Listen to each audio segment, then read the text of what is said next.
accidentally schedule something and then you're like, oh, I need to go and reschedule it. It gives me shit. So, hey. So, we are live from what I can tell. Just let people come into the room here and get a few people into the stream before we actually start the real show. Yeah. I see one. Live. Welcome. Come on in. We're just getting ready, just getting going, and this is the few minutes or less of the show that we do before we go live. We're the blast off. Yeah, you get to see a little behind the scenes here of what people mostly miss. And we'll start the show in just a... Gotta get here early. Yeah, right.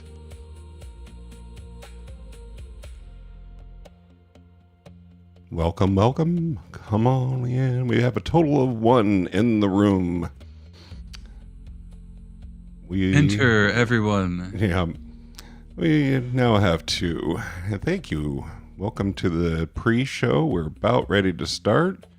Maybe wait for one more to come on in. I'm pretty sure we can even start even if they don't. I'll go ahead and get rid of this banner here. We got three in the room. Welcome. I'll do part number 2 if you're cool with that. Okay, I can do the first part. This is what Nice. Steve and I do right before the show. We decide like what it is that we're, which parts we're gonna do. So. Gotta make sure we say the right part. Yeah. I'm going to shut down the banner and start show on our podcast thing. We're going into the opening and we're going to hit that banner. Or not banner, our countdown. Here we go. Can you say I'm doing the first part? Yeah, Yep. Yeah. I'll do number 2. You got it.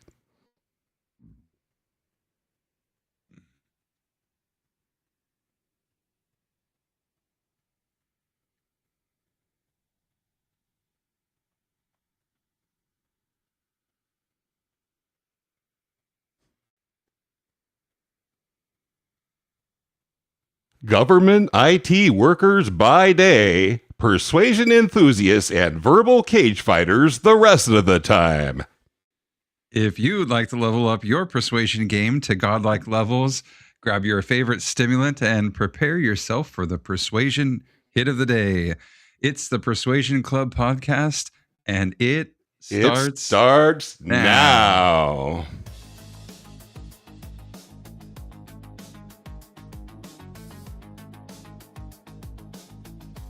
Good evening.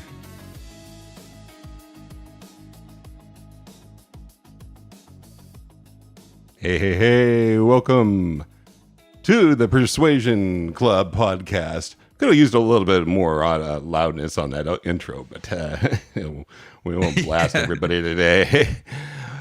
Welcome, everybody, to episode 18. It's the Persuasion Club plug. Making a plug for the Persuasion. We're kind of the Persuasion plug. Yeah, right. Welcome. Anyway, so glad to see you. Hey, you got your mug there? Let's go ahead and do the simultaneous smack, right? As we call it. Whoops. In this sip. To Scott Adams, who will be the focus of our show this evening. Not always. I think our first dozen episodes or so, minus the one where he passed away, we were focused on Mr. Childini, but back behind us there. But yeah, now we're hanging out with Scott for and camping on Win Bigley. How you doing, Steven? Good. I wish I had more energy. I feel a little bit tired, but it's just because I had a good weekend. I hung out with my dad for a couple of days. Went Yeah, went to a comedy concert and saw the town of Eugene, Oregon, and just kind of right hung down out in my down there neck of for a the little bit. woods. So Yeah, yeah. yeah, I it was fun. rumor has it that you were right here in my small town of Cresswell. So, That the rumor does have it, and the yeah. rumor is that there's some pretty good food in Crestwell. So Yeah, let's go ahead and give a shout out if you want to. yeah, so the place that the Crestwell Bakery, the cinnamon rolls were fantastic, Oh yes, always. and there's TJ's, and I think is it just TJ's Diner Yeah, and Bar? yeah, I think they're like half of it's a bar, half it's a diner, yeah, and yeah. Yeah, great place. The TJ's breakfast was has solid. yeah, they've had some different ownership over the years since we've lived here, but they're yeah, they are fantastic now. They're definitely on the list of places to stop if you're ever in Cresswell, Oregon. So, well, for Yeah, those that it was are good. probably wondering, yeah, we're never going to see Cresswell, Oregon, but if you ever do, that's definitely a place to stop by. But yeah, you saw a comedy show in Eugene, and that was good. Yeah, it's fantastic at the Cuthbert Amphitheater. Yeah, It was a little cold, but it didn't rain, so that would have made it a yeah. little worse. It was a little So on it the chilly stayed really side dry. for sure. Yeah, it's been that way. Yeah. In fact, now the sun's finally out now, but it's been mostly cloudy all weekend. So, but yeah, was it Yeah. John Mulaney in that lineup in the yeah at the Yeah, Cuthbert? John Mulaney, Fred Mhm. Armisen, and Mike Birbiglia. And Oh then yeah, there was like an opener, like the guy that introduces the opener, and he was pretty funny too. He did like a 5 or 10 minute set, something really quick, but got some good laughs, and then threw it off to the real professionals. So it was yeah, good. cool, cool. Yeah, I know that Eugene, they're trying to become a place for comedy. People can, they're trying to put themselves on the map in that way. So they've Cool. attracted a few decent shows in recent times. So, well, Okay. hey, we ought to get into the show. We've people are wondering, what's taking so Cool. long, you guys, right? Are you doing good before we move on too quickly? Oh, Anything yeah. interesting in your neck of the woods? It's just been a busy weekend, doing a lot of stuff, working on the show and stuff. Is kind of where my head's been. So, not too exciting, nothing to report, but should be evident in the show that we do tonight. So, Cool. hopefully, yeah, Very cool. yeah. Nice. Um, Good stuff. I'm going to flash over here onto presentation mode again and put up the book that we're covering here so everybody can see. It's the There it Win is. Bigly, in case you didn't know. A little disclaimer again, in case Owen Gregorian, if you happen to be watching the show, you are doing your own X spaces on Win Bigly. We had no idea before we started our series that you were doing yours. So no copying and stuff like that. We just happened to be like-minded in that way. So but hopefully, for those that are also interested in further discussion on this book, check out Owen Gregorian subscribers spaces for that. I think that's where he covers that on X. Let's see who else. I wanted to make another call out before we go too far into the show. Um, Take off the wind bigly Who's it going to here. be? Oh, it's a plug. Remember, we were talking about our plugs. I keep Yeah. forgetting. We keep forgetting to tell people. Please, please, please, check us out on all of our platforms. We've got Rumble, YouTube, Spotify, Nice. X, and you see the locals on there. And remember, we said probably like 5 or 6 episodes back that we were gonna ditch locals because we just didn't have the time. We're back. we're back on locals. I'm going to get that all set up and going again. I don't think we're broadcasting to locals tonight, but turns out we don't save a buck at all if we go to because our locals channel is actually free. What we're paying for, and what I didn't realize when I canceled, is that the subscription that we had to Scott Adams, scottadams.locals.com. That's what we're paying for. And I still want that. I still got to have that. So, and it doesn't cost anything to have one. Yeah, you could be any Joey Bag of Donuts on Rumble or Locals or whatever, and have an account for free. So, but if you want to subscribe to others, and it's only like $7 a month, so it's like $7 a month to have all the access to all the amazing content at Scott Adams. Locals is totally worth it. So we're back. Nice. Yeah. Great. Yeah. Let's see. I think that covers all the bases here. We have on our plan for tonight. So just a little recap of what we discussed last week, basically with the Win Bigly. And then we thought we would do a little Who Wants to Be a Persuader with some Scott Adams Win Bigly trivia. So I've got us all prepped up for that. And nice. You'll have to get yourself ready for that here in a little bit. So, well, all right. Well, we talked about it last week. What do we want to say about it this week? I'm trying to think of where we kind of stopped talking last week. I thought I feel like at the end of part 1, is it the persuasion vocabulary? Is that what he goes over at the end of part 1? I'm trying to think of. Yeah, he does have a little segment on persuasion vocabulary, and I do have some notes to that effect, perhaps. Let's see if I do. But what I wanted to mention, we never really actually talked about specifically, was the initial concept of how we view humans. So, excuse me. The way that the usual frame is that humans and others are mostly rational beings, and that we can use facts to persuade, and that's totally wrong.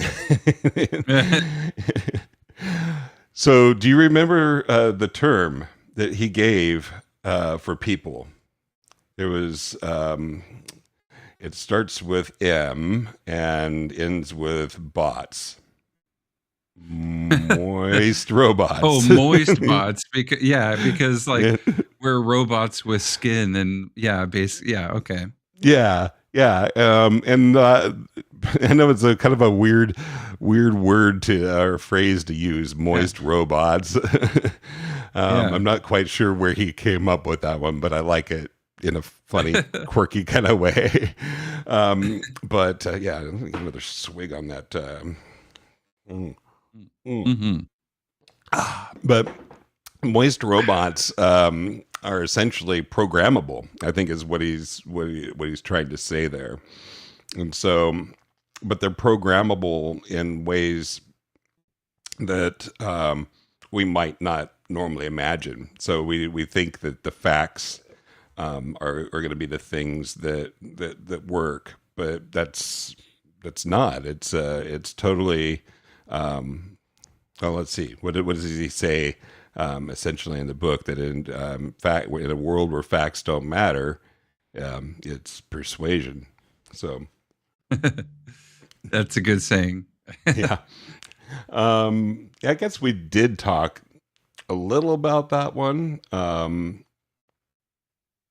This is where we get into that cognitive dissonance and confirmation bias topic. That was one that you had mentioned that you had. I think that it was where you had found some value in the book is because, as you say, there's a lot of times we will use either our own filters to see things, or we will use our own biases. Yeah. And I think at some point in the book, Scott mentions that almost everything, depending on your lens, the way you view the world and learn, is that almost you can turn almost anything into supporting your own opinion or view or bias. And yes, there's some interesting takes on that. And excuse me, yeah, I do. I feel like I took more notes on the cognitive dissonance part of it.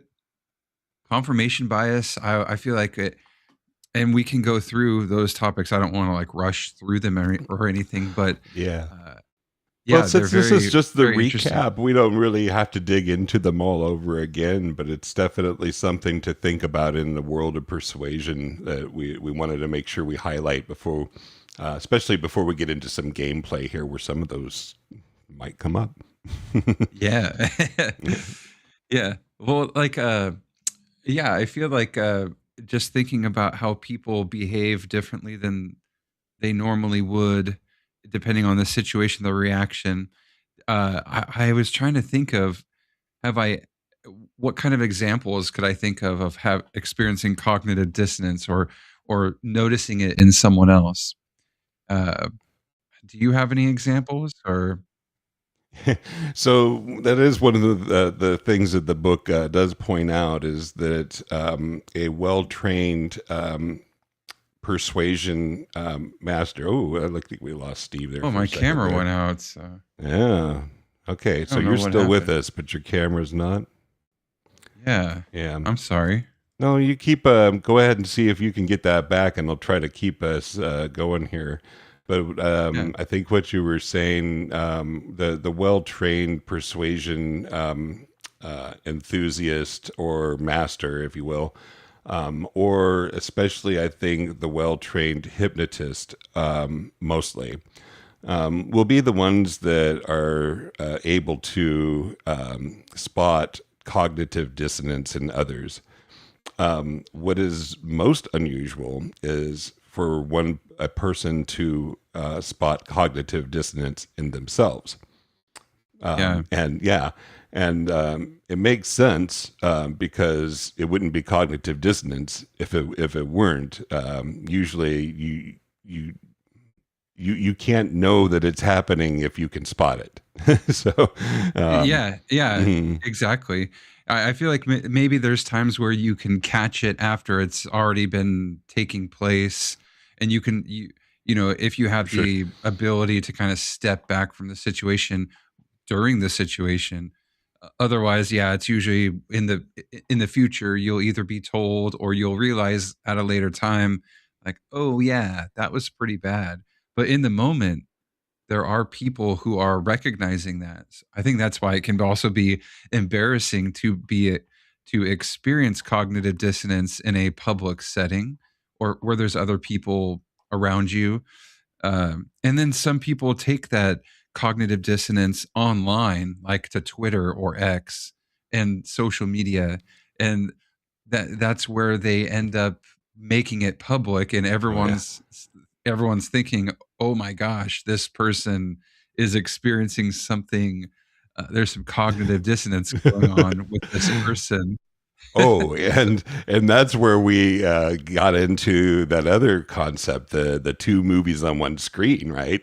Yeah, Because that exactly. Yeah, their own biases and their own dissonance, their cognitive dissonance, has caused them to see reality, the same reality as the concept of two movies on one screen, where the same set of facts but different take, different, you know, yeah, and thus thus, I think this is where we learned that one of our very first powers of persuasion will be in recognizing what the movie is on the other person's screen. Yeah. And If it's that's not not hard enough easy. to realize what movie you're watching, it's Right. you are also recognizing what movie they're watching. Yeah. Um, well, and that is even and well said, by the way, because it reminds us sometimes that we need to take in other forms of media or information just so that we know. It's whatever your favorite news channel is, turn on the exact opposite and see what others are seeing. It might Yeah. help you understand. Yeah, and something I'm trying to do better is listening. And Same. if I feel like some topic or discussion is really like upsetting me or making my blood boil or whatever the reaction is I'm having, the best thing I can do is be quiet for a while, think about it, develop some thoughts, and then say something.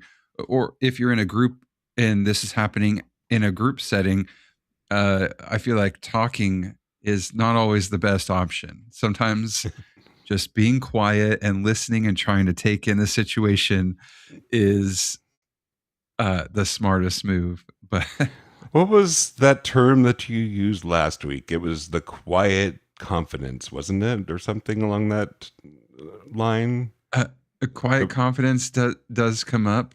Hmm. Trying to think. I think you were saying sometimes, where some people can be like the loudest person in the room. Sometimes the person who's quiet um, exudes a level of confidence as well. Yeah, people Mhm. might get concerned about what you're thinking because you're not talking, and You're right. people naturally want to talk and make noise. So usually people who are quiet are intriguing to other people, and so And that's interesting that you mentioned that because, and that's one of the reasons why I'm really loving this book already is because, so I think we both had mentioned that we're doing the audio book right now, not because we're lazy, it's because we're busy. And so, yeah. and we, when you listen to it, it's easy to get further ahead than you intended because some of the sections are a little bit quick, and before you know it, you're like deep into part two. But Yeah. so when I say this might not actually be from part one. But one of the things that Scott does talk about that I found really interesting was how to spot a liar. And have you gotten to that yet? I don't think I've gone through that quite Mhm. yet. Okay. Well, I think it's yeah, Maybe, but but I don't think yeah, so. I don't right. have any Anyway, notes on it.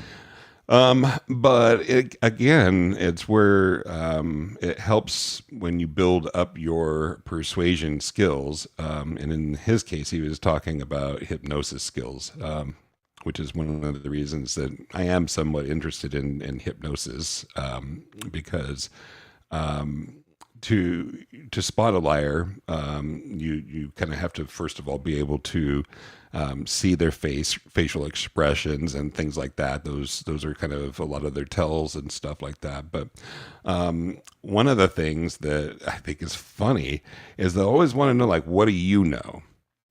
And that's a pickup from where you were just talking about, where sometimes the loudest people, they want to know what you know, but a liar will want to know what you know. And why? Because that's how then they can craft their story, their narrative, is to fit your facts or whatever. So if you're ever wondering if somebody, I'm not saying that this is the tell all, that this is the thing, but if you want to know somebody's lying to you, they might ask you, well, what do you know? What are Yeah. your facts? What do you know? So watch for that one. Yeah, The tips you that's learn good. on Persuasion Club, and Yeah. there's a Scott Adams tips, but um, um, so we are already 25 minutes into the show, and we've got a Whoa. couple of other things. I know it happens fast Yeah. for us. Yeah, Yeah. just like our basement conversations at work, we just get into talking, and before we know it, we just like, oh, we got to Time is go gone. go Yeah. do some work. So, Yeah. let me see here. I think that could very well serve as our recap for now. Great. We've got part two. We were going to do part two tonight, and then we realized that maybe a little lighter night, recapping part one and doing some trivia would be some fun too. So. Yeah. So Good idea. On that note, let's see if we can fire up the Persuasionator. Let me go ahead and The persuasion machine. yeah. Oh, hey, look at that. Round one. It's just sitting there. Ooh. I don't have the podcast control loaded up. Do you want to do it, or do you? I guess I could do it. The Not the. podcast I'm control, sorry. or I'm sorry. I lied. They're not the podcast control. The game control. Let me get it going here. let's see. I don't have it bookmarked. Yeah, that's okay. Is it in the I should have. or link in the chat? I know people say, yeah, no. It could be. It could be. But let me just do this right here, right now.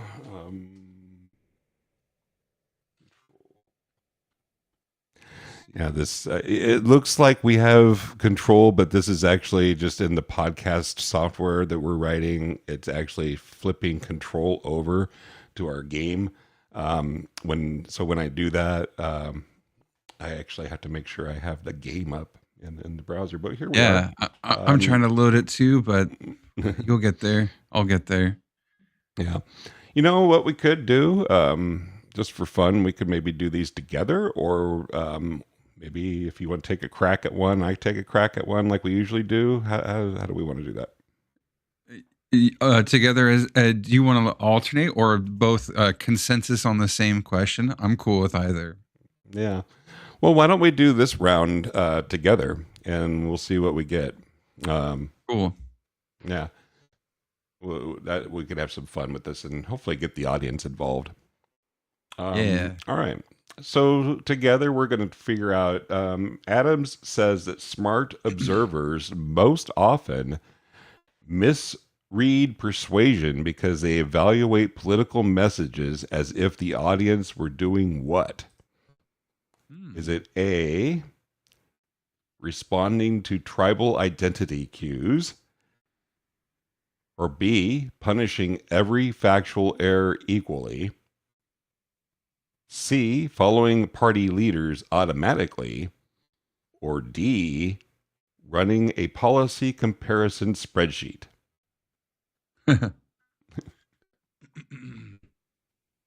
Adams Interesting. says smart observers most often misread persuasion because they evaluate political messages as if the audience were doing what?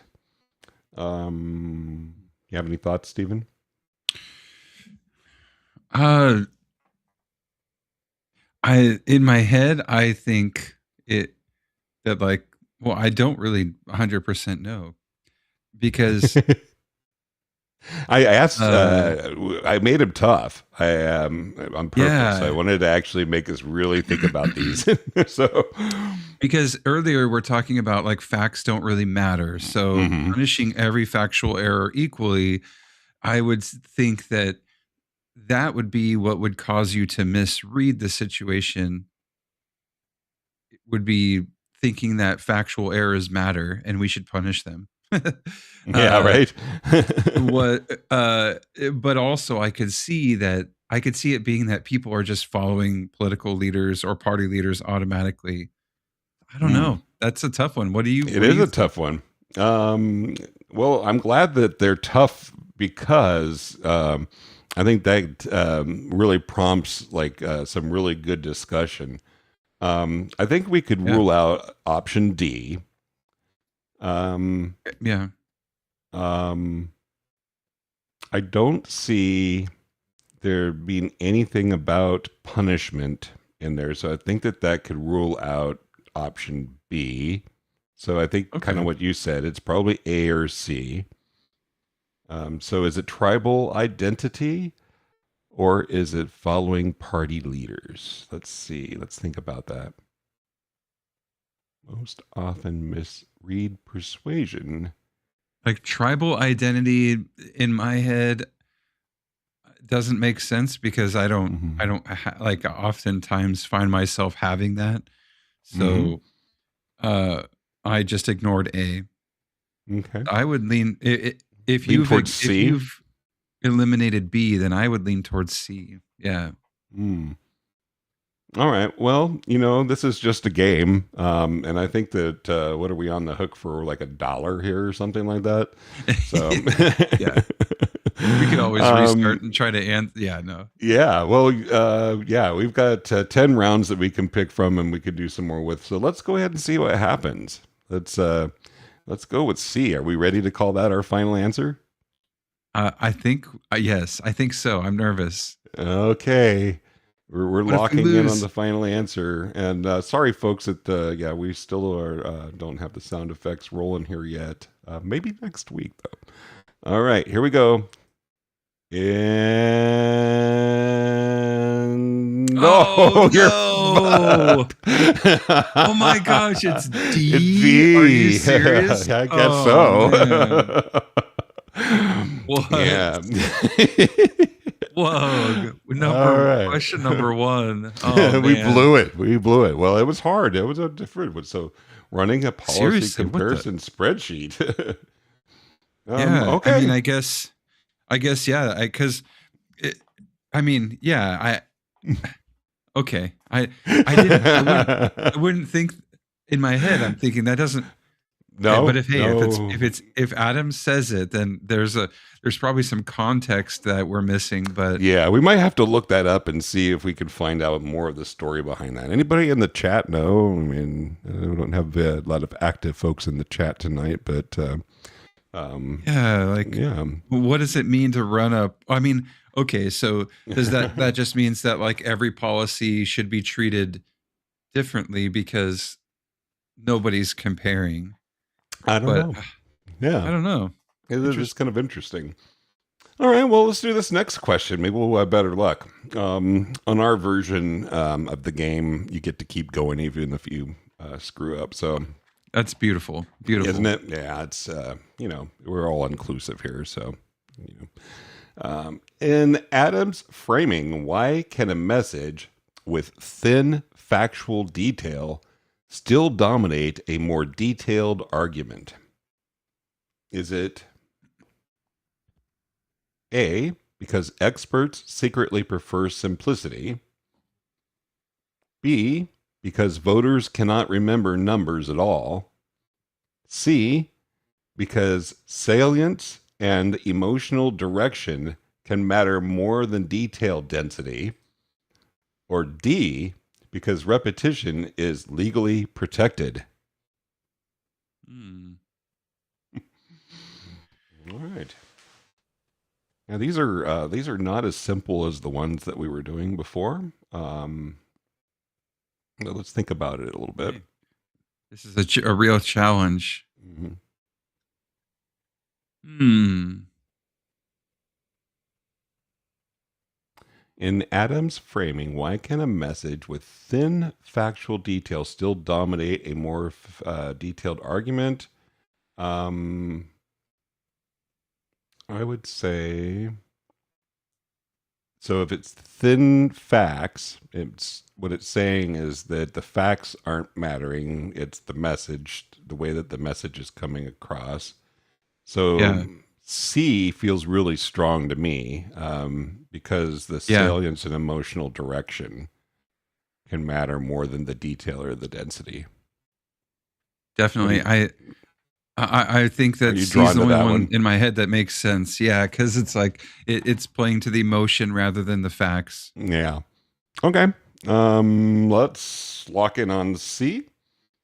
Do, do, do, do, do. Oh man, C got us last time. Yeah. Yep. All right. And what's the final Let's see green. outcome? Let's see green. Woohoo! It's Good coming up. job. It's a little slow. Yeah, we Oh, got it. I see it. Yeah, Yeah. we got it. All right. I'm gonna hit refresh on this here and see if it'll speed up a little bit. Next question. What matters or what makes Adam's master persuader label different from calling someone merely charismatic? Is it A, that it means the person avoids conflict? B, it means the person is always truthful? C, it points C, it points to repeatable techniques, not just likability. And D, it depends entirely on physical appearance. I think we got our easy question finally. Yeah. Hmm. What do you think, Stephen?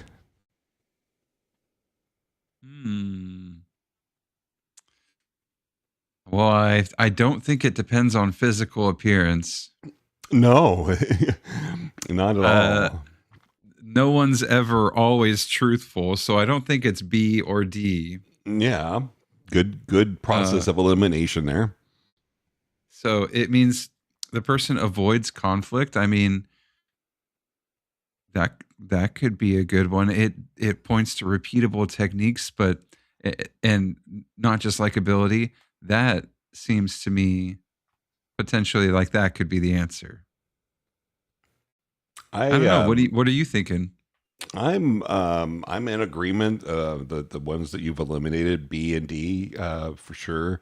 That leaves us with A, that it means the person avoids conflict. That's potential. You know, a master persuader definitely you would think would be one that could avoid conflict. I like C though. It says it points to repeatable techniques and not just likability. So Yeah, that seems yeah. to resonate better. Mm-hmm. If you're good with it, I think we ought to lock in on C. Let's lock it in. This will be our third C in a row. This is like Yeah, the maybe. SATs. I wonder All if C's. this is maybe it's designed to lock us The- in. They used to say like for college, like C's get degrees. C's. Oh, Hey, we got it. Yay. we So got yes, it. the answer is C, and it points to repeatable techniques, not just likability. Nice. All right, we've got two more questions left in this round. Yeah, this whole round is going to be like a 15-minute round, but what the hell? Yeah, it's good. It's good conversation. Yeah. Sparking up some good talk. Okay. Here's the question. Which evaluation would Adams consider most naive when analyzing a campaign slogan? Oh, this is good, perfect time since it's a lot of campaign stuff going on right now. Is it A, whether opponents are forced to repeat it? B, whether it creates a mental movie? C, whether it compresses an argument into a sticky frame? Or D, whether it is technically complete enough to satisfy policy experts? I'm going to go ahead and read the question again just because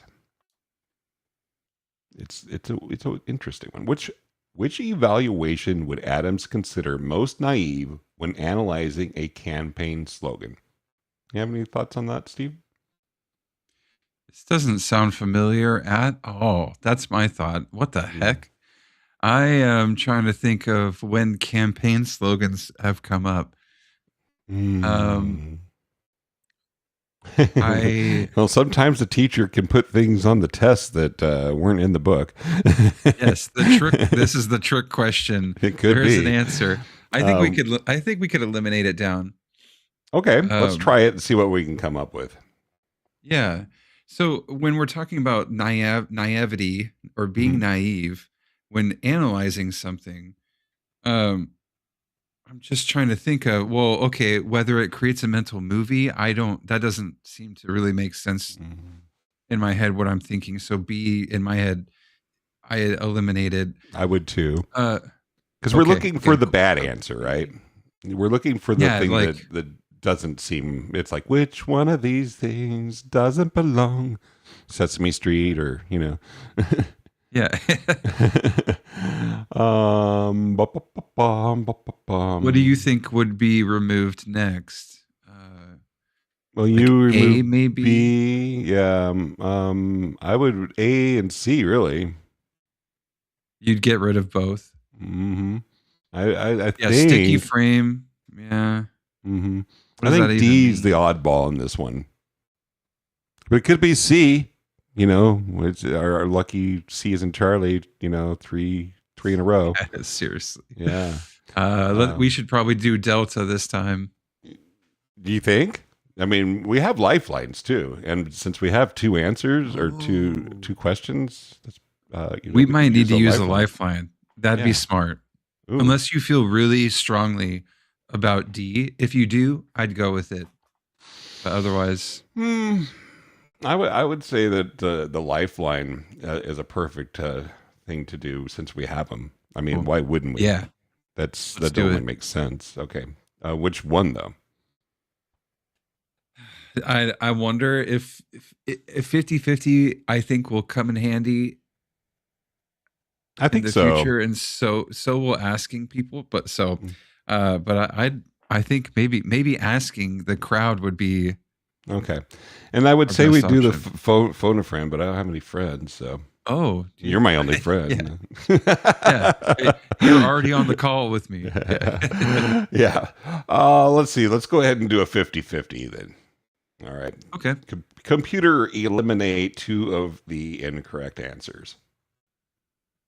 Oh. Okay. Oh, hey, there we go. Yeah. So D remains. So we know. I think we were on the right track with that one. Yeah, I'm comfortable locking in a D answer. All right. Well, we were already fucked in question one, right? Yeah, yeah. We were told Yeah. clearly. If you're listening to the audio version of the podcast only, then you're really missing out because on our version of the game, when you get the answer wrong, it says you're fucked. You missed out on that. In bold letters. Yeah. All right. Well, let's find out. We're locking in final answer D, and I'm gonna come on, hit that button Let it be there right. Let it be and the right show the answer. answer. And the answer is, come on. Yes, we got it right. It is D. Yeah. Finally off of that C wave that we were riding there. It was the answer is Yeah. D. So let I me thought the whole time was going to be C. right. I'll go ahead and I'll read that question and answer back for people listening. So the question was, which evaluation would Adams consider the most naive when analyzing a campaign slogan? And the answer was D, whether it is technically complete enough to satisfy policy experts. So, and I think that makes sense because in the world of persuasion, technical completeness is not the name of the game.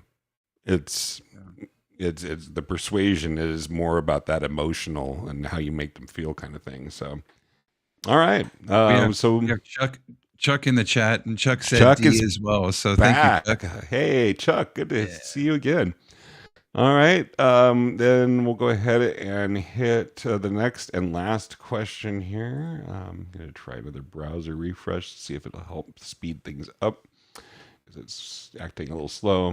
The question is a hard Adams style reading of facts don't matter as much as persuasion is closest to which claim? Is it A, facts matter only after a frame makes them feel relevant?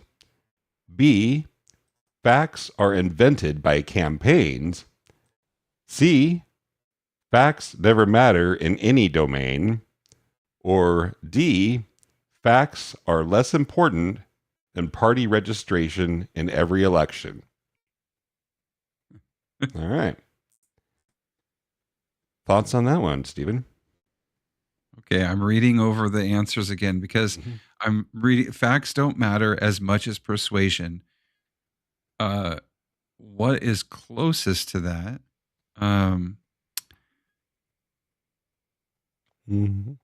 So facts matter only after a frame makes them relevant. Facts are invented by campaigns. Facts never matter in any domain. Facts are less important. D for sure, I think I could eliminate. But we might have to ask the audience.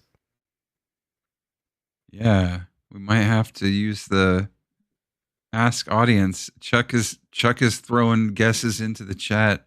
All right. I feel like, yeah, do you have any opinions? What would you like to do, Kevin?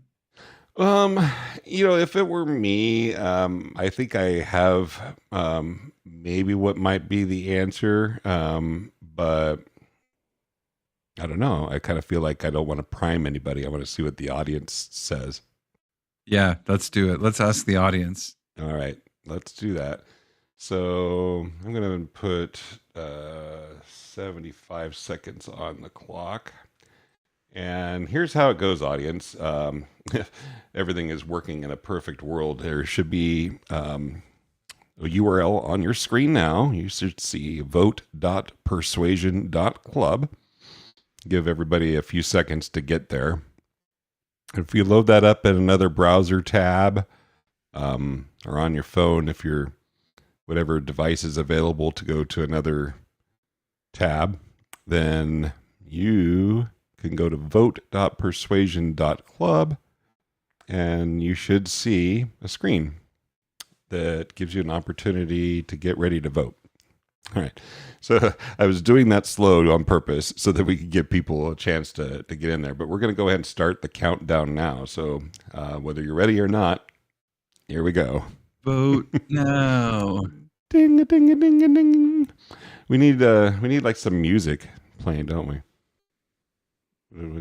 Something.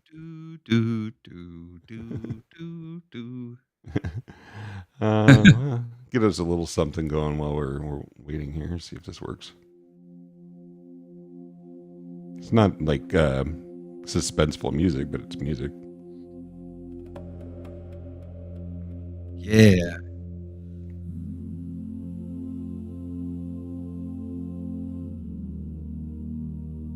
A Persuasion Club original.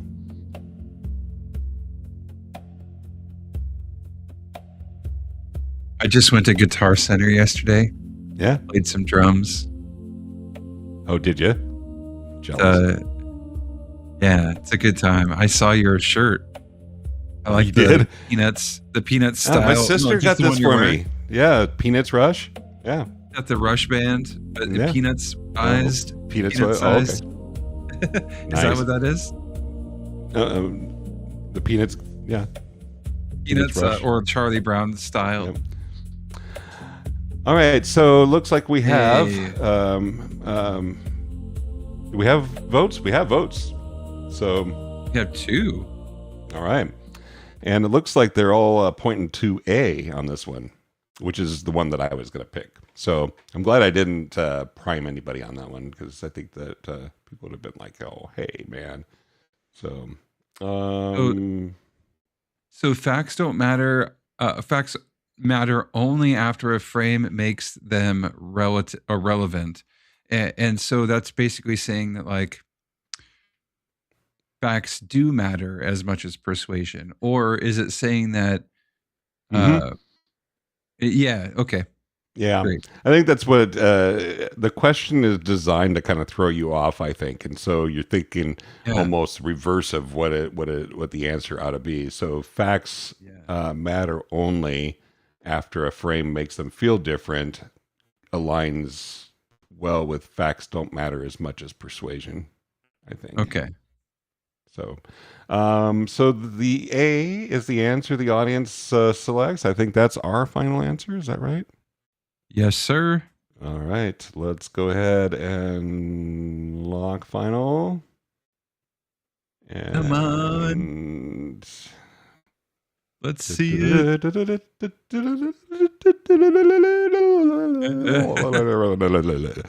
we go. Yes, we were right. Woohoo. Good All job, right, that wasn't everybody. a bad round. That was about 5 questions, and that took us about 25 minutes almost. So I That's think great. that's kind of like the way that this game or this is going to go for the show.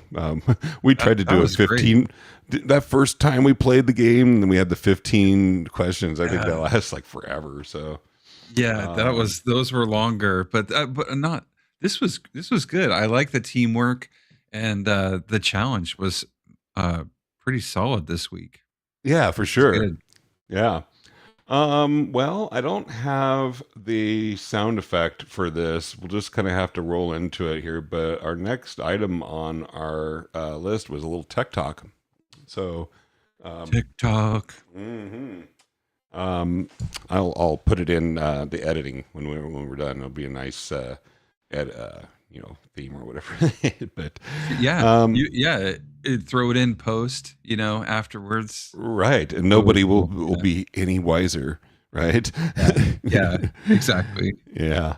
Go back to our split view here. So, yeah, we use most episodes we take about 5 minutes or so just to chat a little tech. So, anything new in the tech world for you that's rolling your socks up and down, Stephen? I like the way you put that. Right now it's man, I was so distracted this weekend. I didn't have much. I didn't keep up with any news. This last week was weird. I feel like other than a couple of video games coming out this last week, there's really nothing tech wise that I had prepared to at the moment, unless clicks in my head. But Oh what man, about so you? I Did put you you on did the you have something? spot. Then Yeah, I think, geez, Kevin, totally, put me on the man. spot. Oh man, and now it's up to me to be because now you're putting me on the spot It's gonna 'cause I backfire. This see is what I could come backfiring, up with. Kevin. Yeah. I can always carry any kind of conversation if I need to. I can make stuff up, so I can at least share a little bit more about my experiences working with AI to develop applications. Yeah, If you've been anybody doing wants to a hear lot it. of that, so that'd be good. Yeah. Yeah. This weekend was a very frustrating weekend for me because I, on Saturday, I had, and I'm working mostly with Chat GPT these days, a little bit of Grok, but when it comes to the programming stuff, I've found that Chat GPT is very helpful. And I'm trying to build artificial intelligence connection into the podcast and website tools that we've developed. So that's another thing too. If folks just check out, and when you were voting, you maybe got a little glimpse of what our website is like, persuasion.club. That's one way to reach us, or persuasionclub.com. Both of those work. But our to make our website useful and powerful and informative and stuff like that, we were using AI tools to go and help us basically aggregate the data and such. So anyway, I sat down and started to ask for some things, and wound up in a spiral of regressive builds and all kinds of crap that just wasted my entire day. It was just like a full wasted day. By the end of the day, I was like, I don't have anything to show for this. So Oh man. yeah. It- So yeah. I well, was gonna ask a question, but you're rolling. I'll ask my questions at the Go end. no. I want to hear your questions now, actually, because I ramble Did too you much. figure out what was causing the regression to happen, No. or the Mm-mm. slipping, or No, I just know so anybody that has experience with this, I'd love to hear others chime in, because I certainly can learn from others here. But when you're working with most of the AIs, you've got your chat prompt, and you have the ability to have multiple prompts for different topics, right? So, it remembers like your other conversations, and so therefore you can kind of group your conversations, or so that this conversation is this topic, and then this conversation is this topic. And there's not a lot of crossover between, like, especially with Chat GPT. If you have a conversation with one prompt about one thing, then it'll remember like certain things, but then when you're in another prompt and you're doing something else, it doesn't have a lot of memory. And from what I could tell, because I recently saw a thing flash up on ChatGPT. It says we're working on improving memory between conversations, and I was like, oh, okay, well that's good, because I would like it to remember more between the different sessions, right? That seems like that would make sense. But what I found was, because I'm such a multitasker, so in one window on one computer, I've instructed ChatGPT to go off and create some code. Well, on my other computer, I'm working on images and in ChatGPT, and I wanted to create some stuff for the video that I'm making for the song that I played for everybody last week, right? Yeah. Okay. So what's happened is then I go back over to the programming side of things, and I say, okay, give me the next build. And if I don't use the word build, or just say give me the next version or whatever, it starts drawing me a picture, because over here on the other computer I was doing a picture. So it's like, wait, I don't want a picture. I want new code, And so I would constantly have to remind it, no, don't give me fucking pictures. I want fucking code, So Yeah. I get all pissed off at it, So, but this is where we're at with the AI now, is that it's powerful, it's developing, it's coming a long ways and stuff like that. They're trying to do things with it, but it can really go south too, It's so yeah.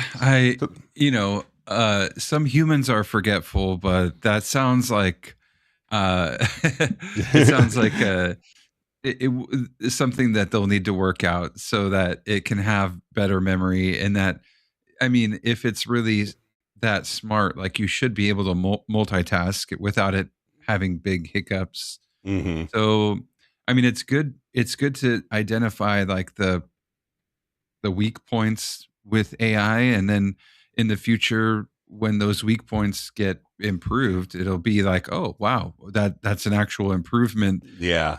That can be pointed to for this, thing. So I have to assume that they've got lots of data as people are using the tools, so that they're starting to learn like what those weak points are, because I keep seeing improvements. So I know that they're and that's the thing, is like for those that doubt, the AI is going to be able to do all the things that they say that it can do. It's just really a matter of time. I feel like the capabilities are there. We're just not quite, putting them together in the way that's going to make it the most useful yet. So yeah, there's a lot going into that industry, and that is just like that industry. Hopefully, we hear positive things and whatnot, but I feel like humanoid robots are coming a long way. yeah. Oh my I saw this goodness. thing recently where they had a bunch of humanoid robots run a marathon Yes. Yes. I was at the just going to bring same that up. time as adults. Yeah, they're like humans. Like, That was interesting. Yeah. It's fun to watch those things run because some of them can run pretty fast. Yeah. Which is also scary. I mean, thinking of a robot being able to, you know, chase you down, like that Hmm. sounds Oh, that's terrifying. coming. That's coming. Yeah, Yeah. the days of policing the way that we know it's going to be RoboCop. You Yeah, yeah. know. No, I think that would be interesting. I feel like there's video games and stuff that talk about futuristic technology. I feel like being able to hook up AI to some sort of mech armor would definitely be a next level uh, thing. So that would be. I did see that there was actually, now that we're talking about this, there was a some news about a full sized like personal mech like Yeah, robot that you can buy, that you can walk, that walks, and you get in like a cage in hmm the core of it, and it has arms and legs and it can walk around. and I believe it's So completely unpowered. It doesn't need any electricity. It's just you and your body that's moving that around. If it's the same one that I saw, yeah, so I didn't see like yeah, I didn't see how it was being driven or like what the controls looked like. They just showed like a demo of a guy hopping into it, and then it cuts to the next scene and he's in like full head to toe like body padding. So it's like, it's oh, awesome. I okay, so want one. you might get tossed around a little bit as well, so you got to be careful. Got to Oh, totally for stay sure. buckled down in there. Yeah, that'd be crazy though. I can't imagine hopping into a mech suit and walking around. But then, if they take that kind of technology into like military or like you said, police, like RoboCop kind of things. Hmm. Yeah, man. You ever see Uh, Aliens? The movie Aliens, and yeah, a um, long time ago, but long yes, time ago, yes. yeah. And so Ripley, main character, she's um, driving one of these loaders, which is basically one of those machines that you're talking about, kind of where it's all mechanical, but it's like she's like lifting like all this heavy stuff with it and moving it and whatever. I could just see that. I mean, I think we're there mostly. We could do that now. Yeah. Yeah, Like it's like, oh, right now we have person gets onto a forklift, but what if the person was the forklift? oh, yeah, that's the right way to think about it. I got to say, that's That's where we're thinking with going, gas. And All the, right. It's just a so, little after 7, and we've blown through an hour already. It's amazing. I don't know how we do it, but um, fast, man. yeah. Well, folks, we'll go ahead and wrap up the show tonight. This is where we will go ahead and do an after show here in a second. But before that, we'll do a sign off for the audio version of the podcast. Thanks for joining us. We will get to part 2 of Win Bigly next week. Next Thank week. you. Thanks for hanging out with us. We'll see you next week. Yeah. Thank you, everybody. Take it easy. Signing out.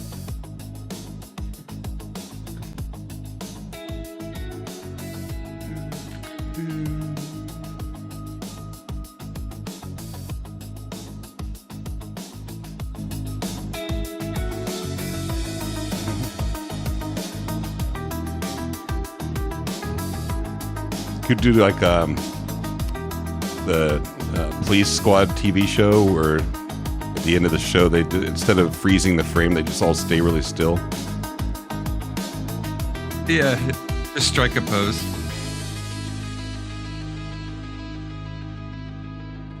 Kevin, you're frozen. Kevin, your camera might not be working anymore. Well, it's gonna keep playing. It just always does this, doesn't it? Loop it. All right, we're going to flip on so it's the show is over. What are you guys still doing here? Just kidding around. We'll put the banner up here. Bum. It's the after show with Steven and Kevin. If you want to join, that's not the right URL. Shit. I did not do the right URL. Did you post that to X? I didn't post it to X. Do you want or to? where's the URL? Sorry. Oh, it was in our banner up there. Yeah, but we can post it cool. on. Okay. Yeah. Tell you what I'll do. I was scrolled down. I didn't see the banner. Let's see if I can find the correct URL. I think I put it in the Teams chat. Oh, okay. But I can take it from Teams and post it on X. Oh, do you use the same chat, same link that you sent? Yeah, basically, it's just it's not public. You're the only one that has it when we start the show, and then we just use that same link. Okay. So, Chuck is saying link in the chat. Link in the chat. Yeah, I'm going to paste it into the chat. So I'm trying to log in. I had to get a new. Okay, there we go. I put it. Oh, you did it. Okay. We both did it. All right. Hey, double action there. And I'm going to post it in the comments on our X feed as well. How's that? Cool. I'm going to put a little music on again because we need music.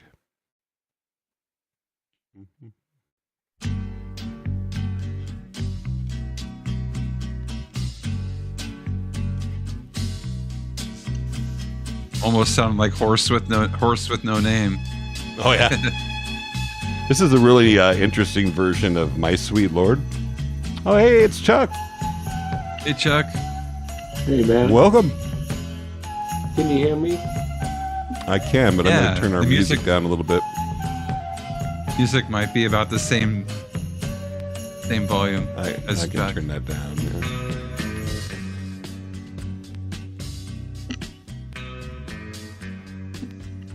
How's that? Maybe just a tiny bit more down, but it's sounding better. Okay. Happy to do that. It's a nice tune. I like it. Yeah, I had to close it or I would have heard the echo. So I got off of that. Oh, you had to do what now? I had to close one of the studios or whatever. Oh, yeah, because you're getting double. To an internal kind of area. Oh, yeah, that makes sense. I haven't All figured right. out how to only have one sound yet. Well, how you doing, Chuck? Good. Yeah, good to see you again. Hey, did you see Paul McCartney last night on Saturday Night Live? No, no, I did not see that. I It's heard fucking him great. and Ringo are going to do a new maybe single or duet together. Well, he had Chad Smith drum with him. Chad Smith and Red Hot Chili Peppers. That's Will Ferrell's doppelganger. So the show is about them being doppelgangers, and then he played with McCartney on one song, and McCartney played a new song, and he played it live, and his voice is really weak, and it's really special to see. At 83 years old, it's unbelievable. He's still doing that. New music at 83. I don't know what the record is like for releasing a new song, like what age, but that seems like a very nice older age to be posting new songs. No kidding. That's impressive. awesome. It's impressive. Yeah. So many of these bands that are still out there and performing. I mean, I would say like the person that I'm most inspired by probably was Ozzy Osbourne. I mean, didn't that guy like almost die while he was doing his last performance? I mean, he died like 2 weeks later or something. Yeah, he had to like sit down the whole time. He was pretty weak. Mm-hmm. But he still came out and brought the thunder. I mean, you know. Yeah. We used to hear some good Ozzy stories when Rudy Sarzo was in Blue Oyster Cult for maybe 3 or 4 years. And so we got a chance to sit down and talk to him because, you know, he wrote a book called Off the Rails about his friendship with Randy Rhoads and Ozzy. I guess Thelma Sharon didn't like it very much. Oh, really? Yeah, she kind of like cut him off from the estate after I wrote that. Huh. Yeah, I mean that his book. I mean, it doesn't make Sharon look very good. It looks to make her look like a gold digger. That's too bad. But, you know, because when Ozzy was when the heyday of Flying High Again and all that, you know, he was still married to Thelma. So, yeah, him and Sharon didn't get, or they got together really quickly, right? Like, well, he wasn't. You know, her father was a manager of Black Sabbath, so that's how they got connected to that. But but I guess, you know, Sharon, you know, she just kind of weaseled her way in there. I'm sure it's a love that'll never die. So. Interesting. Well, hey Chuck, yeah, did you? Off the Rails is a good book. You were gonna ask me something? Yeah, I wanted to see what you thought of our game tonight. I don't know. You didn't see it last week, but did you get it? Were you one of the voters? Oh yeah. Cool. I'm kind of like you know, I should probably be a moderator for it. Well, I'm a little bit too much of a know-it-all. Yeah, that's all right. No problem at all. No, we're just kind of experimenting with stuff, and you know, we used to just kind of do a regular little trivia thing, and we thought we would just make it a little bit more fun. So we. Well, who are you going to call if you needed a lifeline? Well, that's the thing is we don't have anybody we know. Yeah, we just don't use that one right now. We just don't use that lifeline right now. Kevin, give us a lifeline. Yeah. Well, that's what we were joking. It's like, well, we just have each other. It's like we're our only friends. We're already on the call. Yeah. We're already on the. Yeah.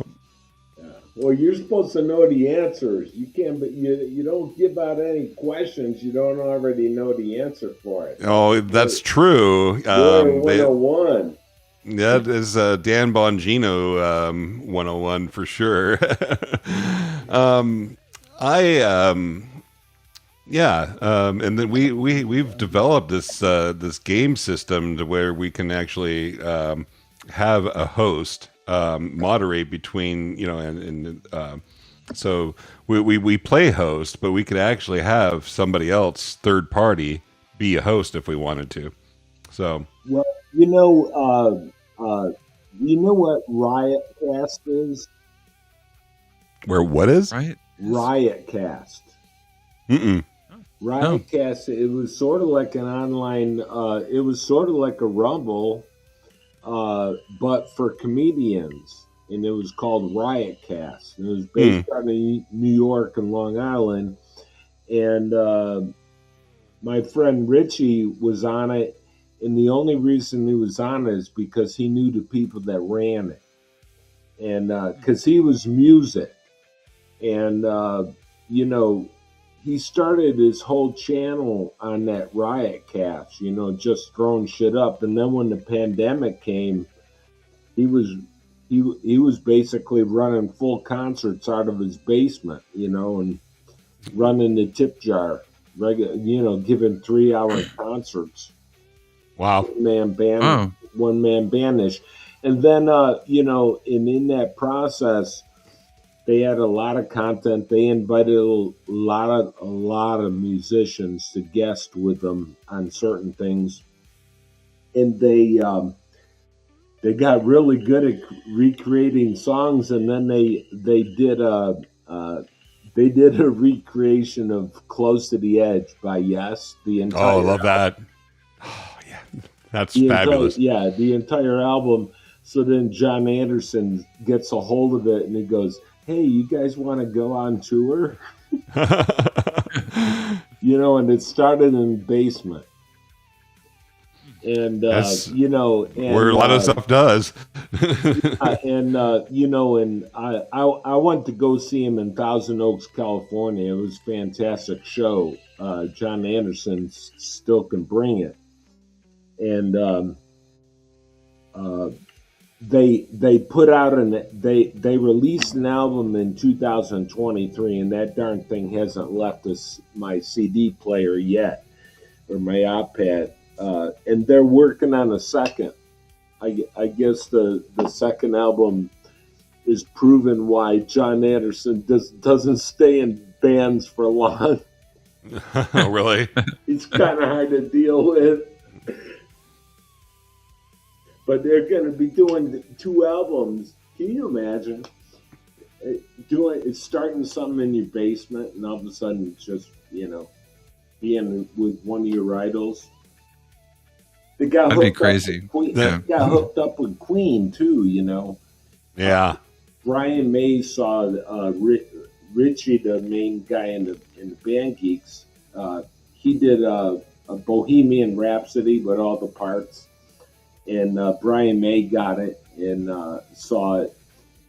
And somewhere in between there, Brian May had the Band Geeks bass player, Dan Miranda, play in Queen for John Deacon part for 5 years during the Paul Rogers years, where Paul Rogers was the lead singer.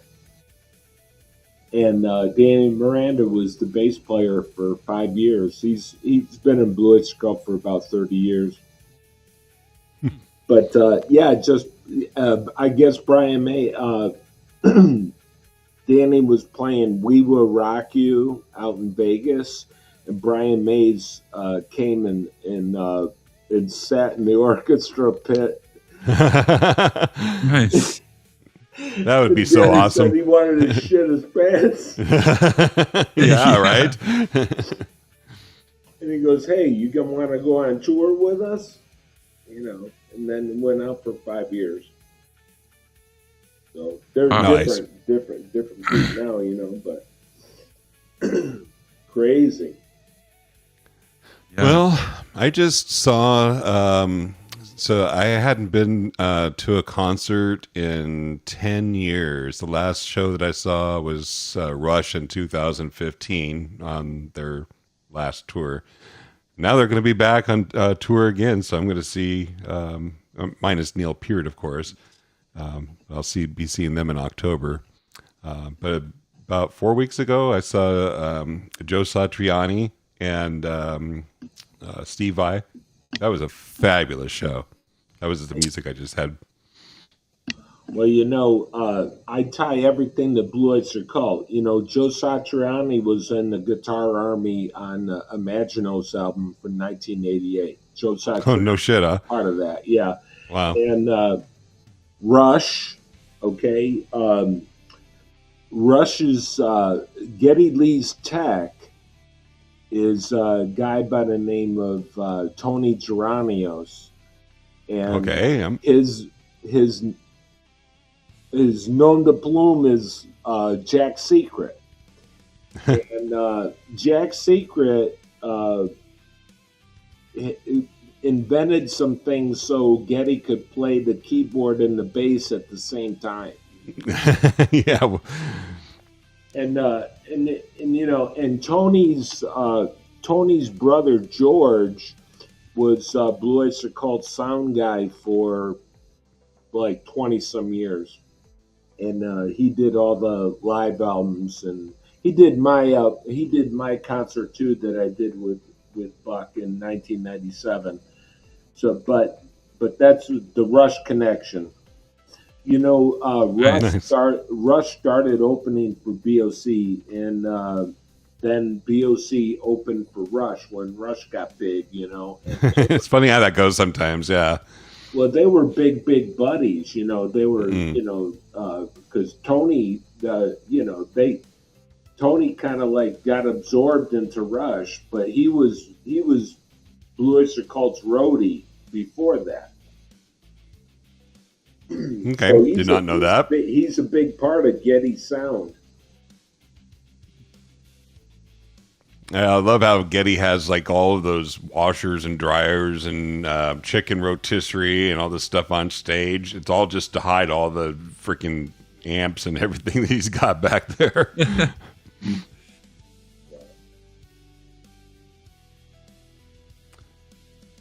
Well, what's new and exciting for you, Chuck? What's lighting your world on fire this week? Well, I'm learning how to play my guitar and focusing in on that. And Yeah. I'm taping a few things for my channel. What's good about this? And I'm working on a couple of long form kind of articles to go with that. Nice. Very cool. So you Where do consider you put your yourself long form? Go ahead, sorry, Steven. Kevin. You go ahead. The long form articles, do you post those to like somewhere specific, like a blog or? Well, I learned what to do from Joshua Lysick, and Oh, he's awesome. there's a process in X to do articles, and you can do the drafts there, and then you can also complete it and then publish it in X, and it'll show up in your feed. And because my project, what's good about this, revolves around my multiple sclerosis and my guitar playing, I'm taking some of my scripts and I'm putting in my Q script. Q is my co-partner in my feed. I think I told you that. It's just a teleprompter. Yeah. And but I put what I wrote in the article in that script, and then run it, and then if somebody sees that, they can speed it up and shut the sound off if they want to. But I got it there, and then I post it to X in the article section, and it shows up in your feed. And then I try to put it in the video on YouTube, and I plan on doing it in Rumble. I'm confused by the Rumble's platform.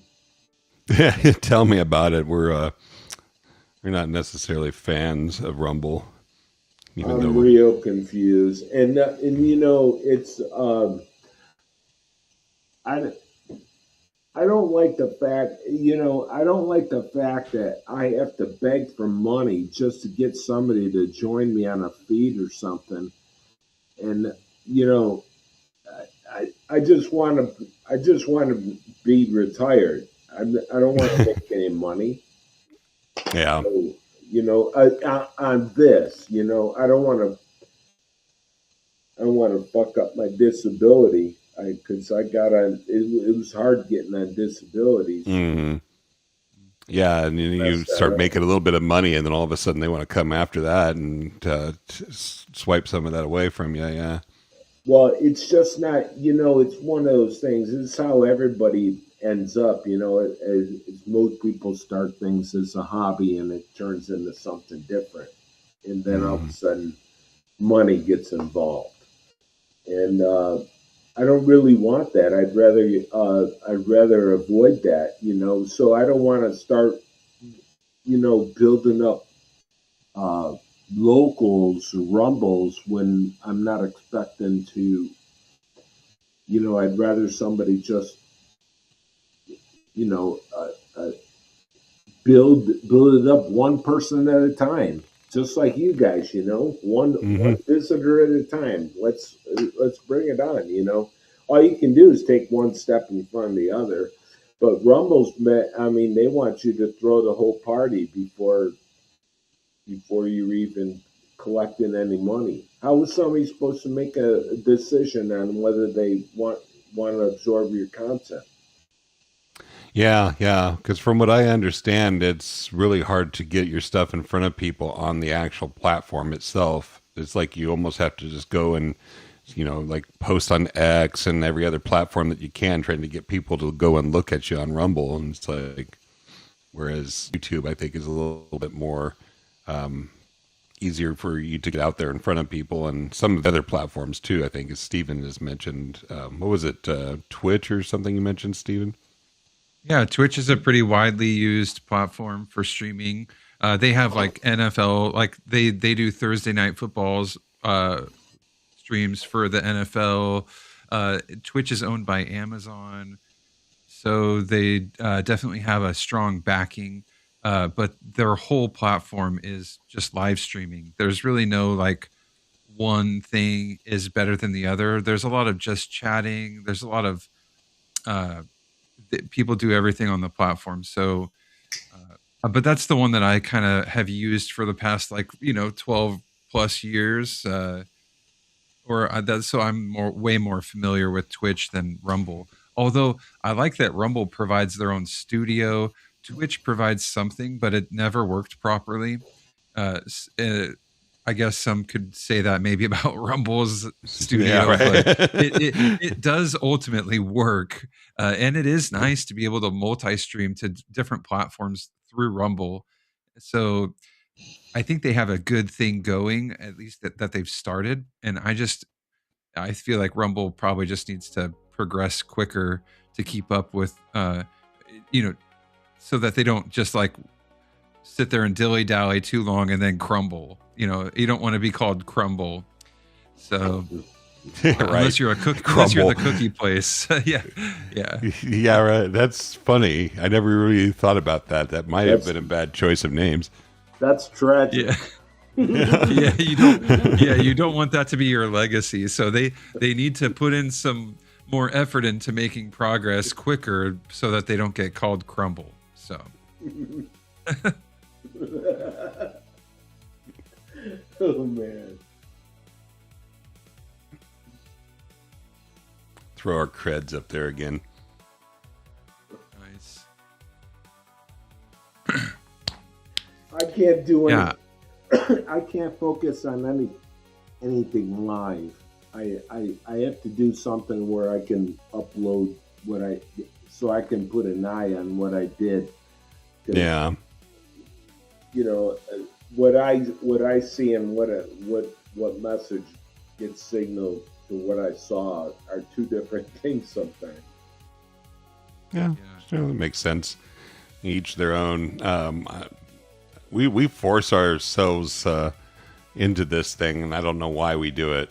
Like we, It's good. I It's good practice. it is, I guess. Yeah, it's kind of like if you, what do they say? If you want to get good at something, you got to just do it. So I guess that's what we're taking, putting ourselves out there. Yeah. And You missed. opportunity or yeah. Well, I was going to tell Chuck he probably hadn't. I don't know when you started watching us, but we started this thing where we would do persuasion duels. We would pick these topics, or have Grok actually pick the topic for us, and then we would each try to argue each side of that topic or whatever. And it's kind of a fun. It was a fun part of the show. And we probably will get back to it someday. It's just like we have so many segments and so many ideas that we just can't get through all of them in a show now. So, Yeah, but someday we'll have to bring duels back and get get people to, maybe have duels with other people like Chuck. Yeah. Or we've had duels in the past where people have joined the show and we've had a duel with them per se, and that was a good time. Yeah. I think the cool, we've met some cool people, for only being, what, are we even 6 months old yet, Steven? I don't know if it's 6 goes? months, but it could be. Time has gone by quickly. But yeah. I think we were having initial conversations in October of last year about starting this. And then I think by November we had some music, I think, figured out, and maybe we had figured out Childini. Really integrated everything. Was it before Christmas or just after the New Year's? It seems kind of like that was the... Yeah. It is right about that maybe time 5 frame. months. Yeah. Yeah. So, but in that time, we've met cool people like you, Chuck. There's Dara. That.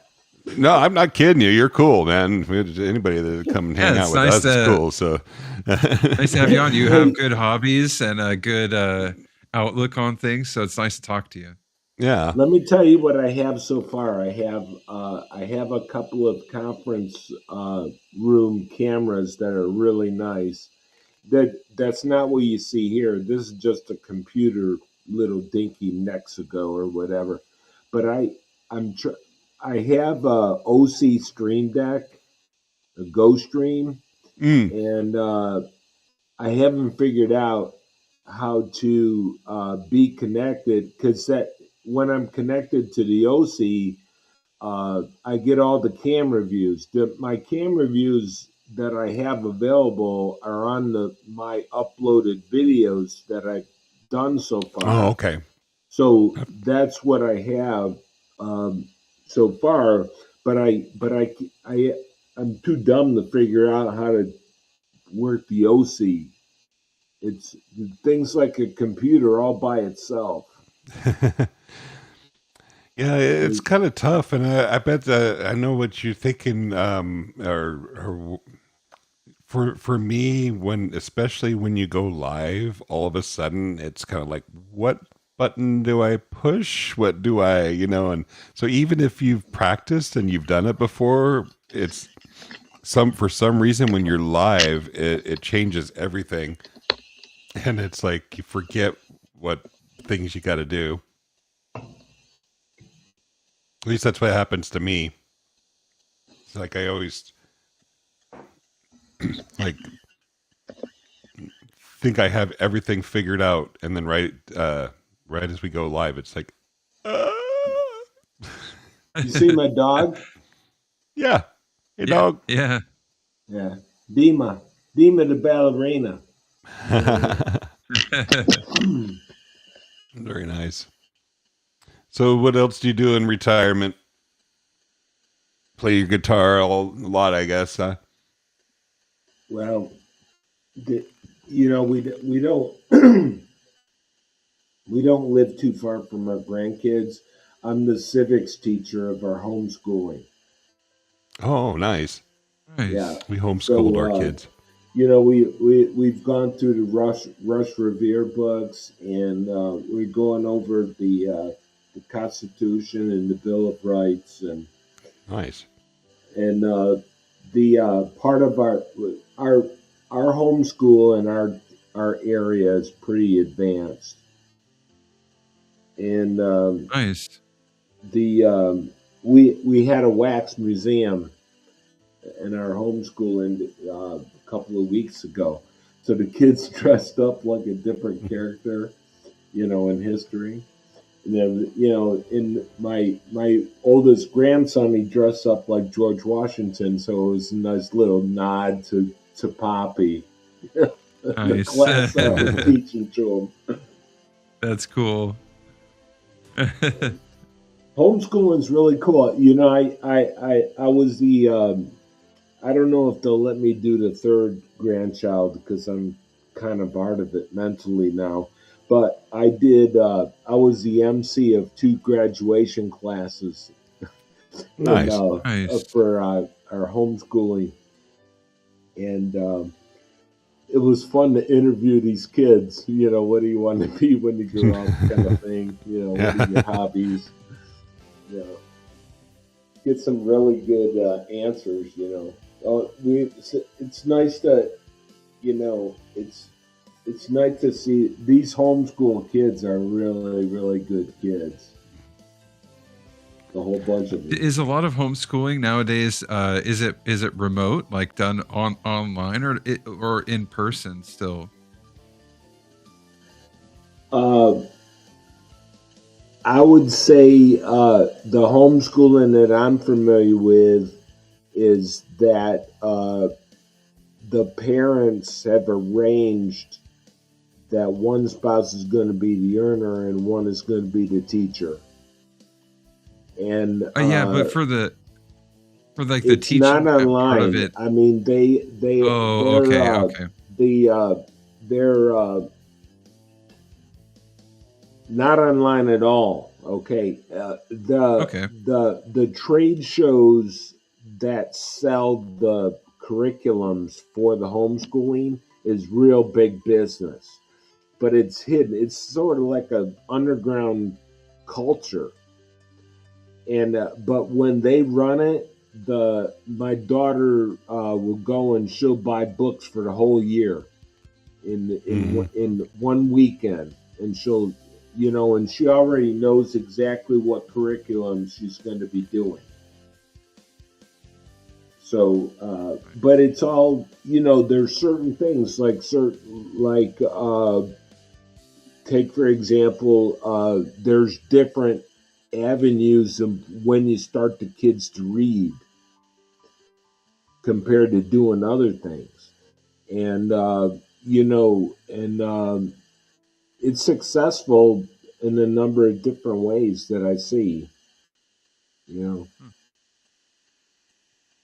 Yeah, I grew up with some people who did homeschooling, pretty traditional conservative families that preferred to have their kids homeschooled instead of sending them to a public school and trusting the system.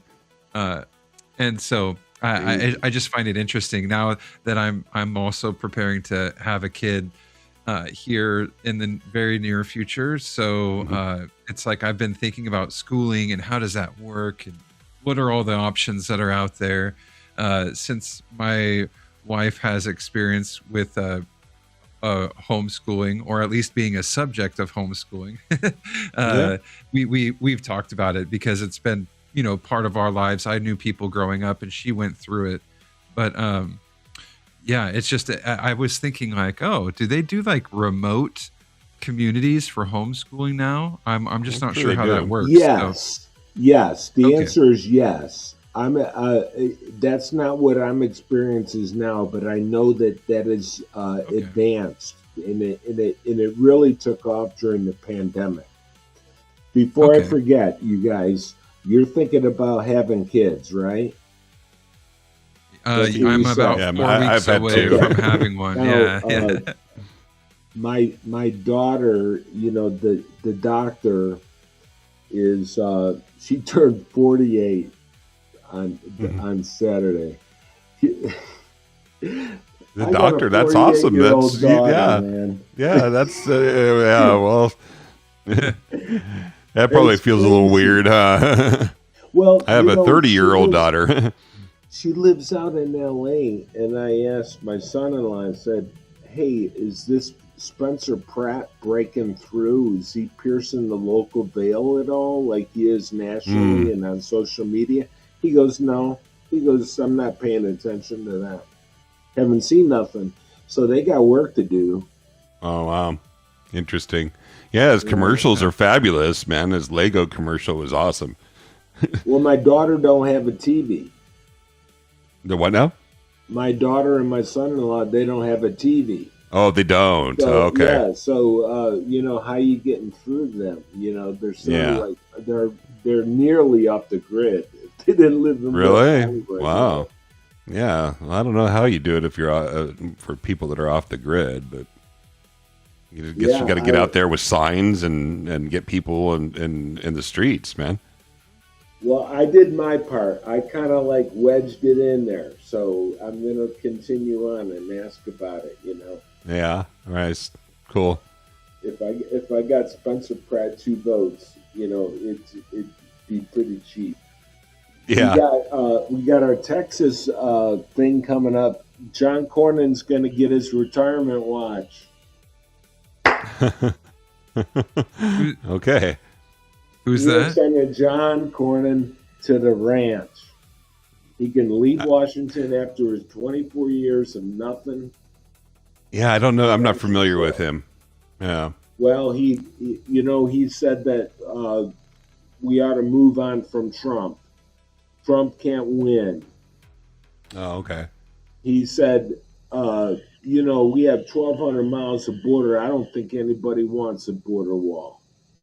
So he has said some really dumb shit if you kind of like certain persuasions of Republican leaders. And he's out now. He's retiring, or what? No, he's running in a runoff with Ken Paxton, who is our Attorney General.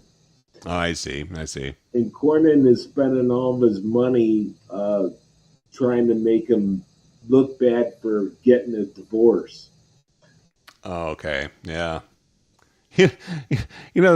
Seriously, for a divorce anymore these days is like, what? That's pretty normal. Yeah. It's like, I mean, it's not a good thing, but it's unfortunate how normal it is.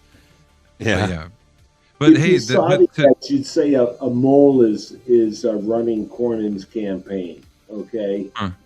He first he did this Moses thing with the commandments, and he was breaking the commandments because he left his wife. And when you look in the back, his wife is sort of like a rhino who's in Cornyn's camp. Okay, so it's, he's trying to make it look like he should have stayed with her. Probably good thing he left her. Cut off the wall. Yeah, some people are not meant to be together. That's for sure. No. Well, Paxton's effective, as an attorney general. I don't know what he's going to be as a senator, but Cornyn, he needs his retirement watch. He don't deserve a fifth term. I thought what you were going to say, you were because Powell, the chair fed, he's done. It wasn't his last day yesterday or the day before. Yes, Warsh is in. Mm-hmm.